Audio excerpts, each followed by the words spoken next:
Assalamualaikum warahmatullahi wabarakatuh. Perkenalkan, saya Raihandri Kurnia dengan NIM 2517-2010.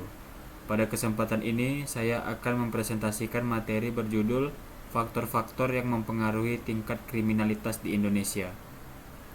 Kriminalitas merupakan persoalan serius yang terus berkembang di tengah masyarakat kita. Memahami akar penyebabnya adalah langkah pertama untuk mencari solusi yang tepat. Mari kita mulai. Tren kejahatan seksual 2023 hingga 2024 statistik. Sebelum masuk ke pembahasan faktor-faktornya, mari kita lihat gambaran nyata kondisi kriminalitas di Indonesia melalui data terbaru. Berdasarkan data BPS tahun 2024, tren kejahatan seksual di Indonesia antara tahun 2023 dan 2024 menunjukkan gambaran yang kompleks.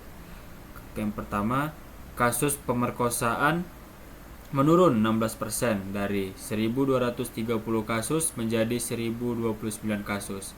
Kasus pelecehan seksual menurun 27% dari 2.739 menjadi 2.004 kasus.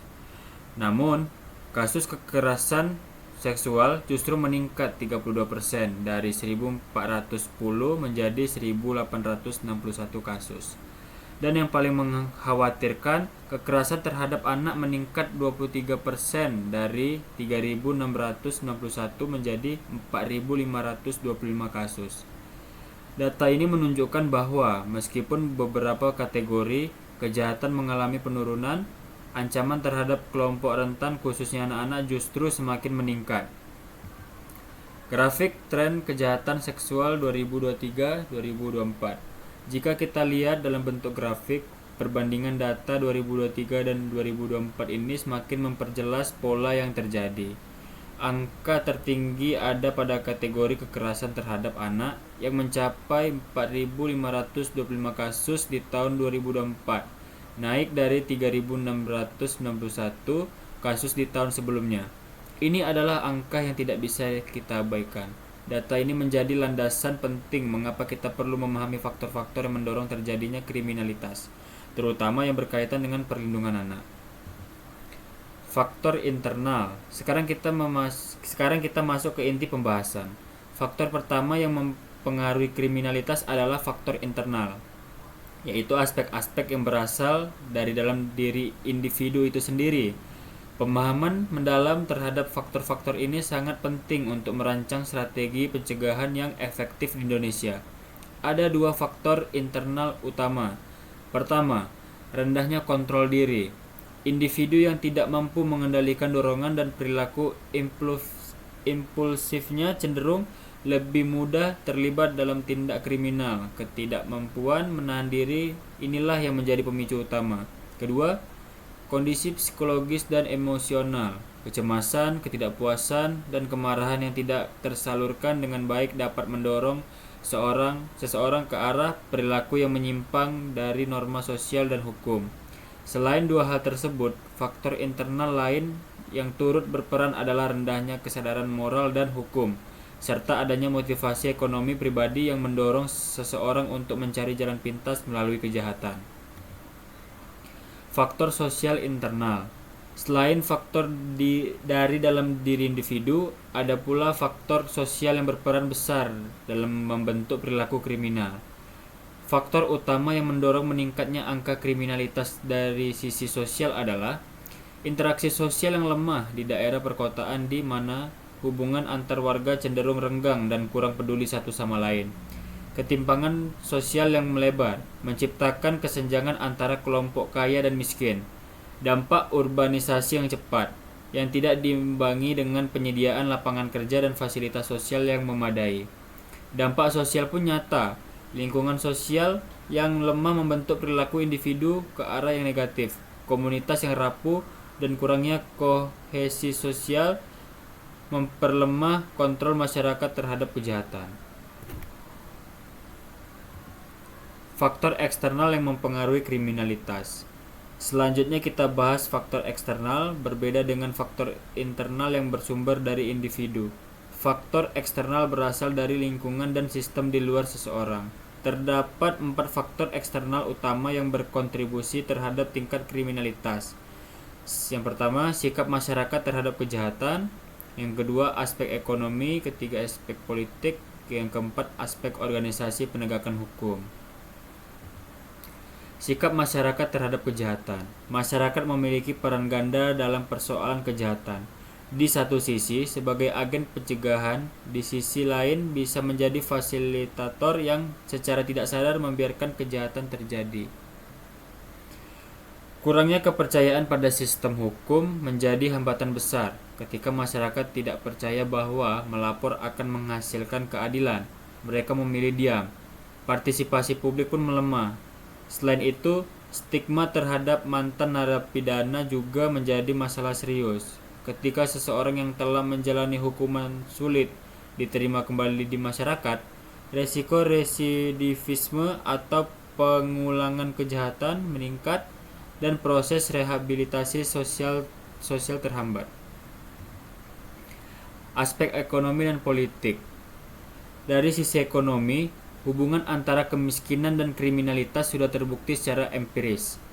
Kemiskinan berkaitan erat dengan tingginya angka kriminalitas. Pengangguran dan keterbatasan lapangan kerja mendorong orang mencari nafkah dengan cara yang melanggar hukum. Tekanan ekonomi yang berat seringkali menjadi pemicu utama tindak pencurian. Dari sisi politik, persoalannya ada pada data kelola penegakan hukum itu sendiri. Kebijakan penegakan hukum yang tidak sejalan dengan politik hukum nasional menciptakan inkonsistensi. Intervensi politik dalam proses hukum merusak independensi lembaga peradilan. Kebijakan yang bersifat reaktif hanya merespon kejahatan setelah terjadi, tidak cukup efektif tanpa pendekatan pencegahan.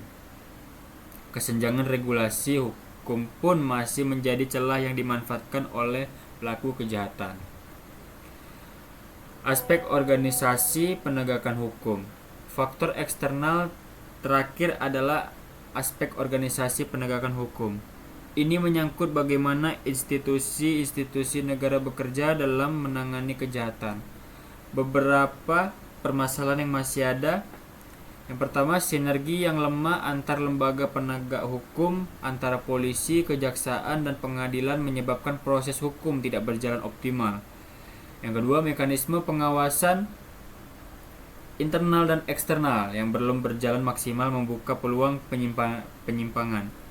Yang ketiga, meski Undang-Undang Nomor 2 Tahun 2002 tentang kepolisian telah menjadi landasan demokratisasi kepolisian, implementasinya masih perlu terus ditingkatkan. Yang keempat, koordinasi lintas lembaga perlu diperkuat agar penegakan hukum lebih efektif dan berkeadilan.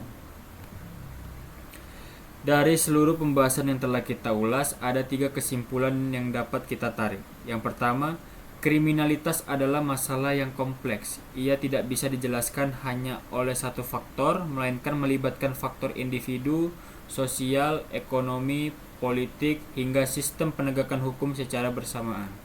Yang kedua, penegakan hukum yang tidak adil dan tidak transparan secara langsung mengurangi kepercayaan publik terhadap sistem hukum nasional. Tanpa kepercayaan ini, upaya pencegahan kejahatan akan selalu terhambat. Yang ketiga, kasus kekerasan terhadap anak meningkat secara signifikan dari 3.691 menjadi 4.525 kasus, meskipun angka kriminalitas umum cenderung menurun. Ini adalah sinyal peringatan yang memerlukan perhatian dan kebijakan khusus. Rekomendasi.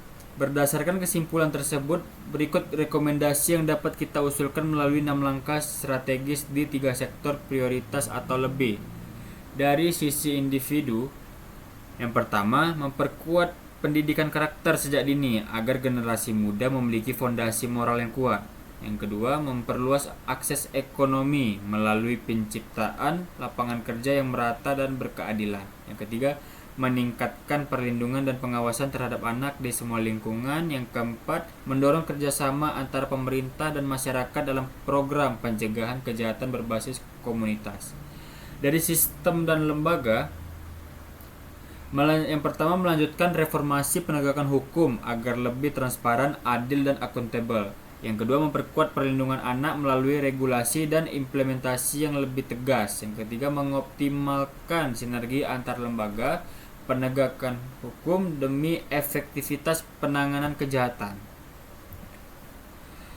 Demikian presentasi yang dapat saya sampaikan mengenai faktor-faktor yang mempengaruhi tingkat kriminalitas di Indonesia. Semoga pemaparan ini dapat memberikan pemahaman yang lebih baik dan menjadi bahan refleksi bagi kita semua untuk turut berkontribusi dalam menciptakan masyarakat yang lebih aman dan berkeadilan. Apabila ada pertanyaan atau masukan, saya dengan senang hati menerima dari sesi tanya jawab. Wassalamualaikum warahmatullahi wabarakatuh.